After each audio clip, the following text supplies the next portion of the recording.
Police investigating after Palace fans display banner at Newcastle match. Police are carrying out inquiries into a banner unveiled by Crystal Palace fans before Saturday's 1-1 draw with Newcastle.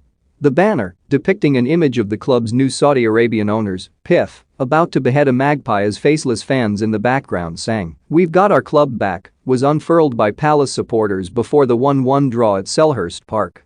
As well as the Premier League's chief executive, Richard Masters, giving a thumbs up to a bag of money, it also listed offences that human rights organizations say the Saudi regime is responsible for, with a tick next to each one: terrorism, beheadings, civil rights abuse, murder, persecution and censorship.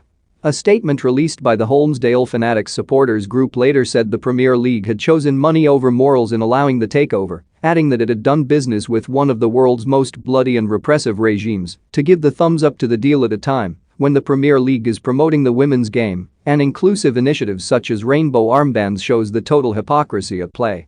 A subsequent post from the official Croydon Metropolitan Police Twitter account read, "On Saturday 23 October police received a report of an offensive banner displayed by Crystal Palace fans.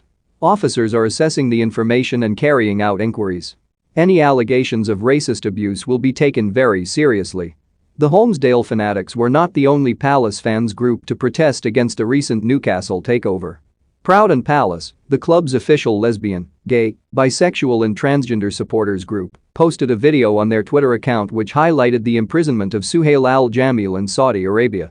A spokeswoman for the group said, "We want to pick up the baton started by our counterparts at Spurs, LGBT group Proud Lilywhites, by raising awareness of Suhail Al-Jamil. Suhail is in prison in Saudi Arabia for 3 years for being gay. He is a 23-year-old man who has been subjected to 800 lashes as part of his punishment. We don't believe these owners have a place in the Premier League and we want to keep raising awareness." The Leeds chief executive, Angus Kinnear, had also questioned why the takeover was allowed to proceed in his programme notes for his club's 1-1 draw with Wolves at Elland Road.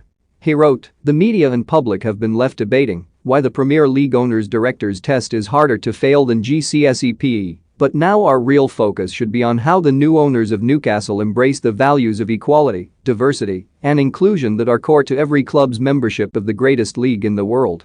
Simultaneously, there is an opportunity for all clubs to participate in a long overdue review of the rules that ensure the financial and commercial fair play that are central to keeping our league competitive and attractive."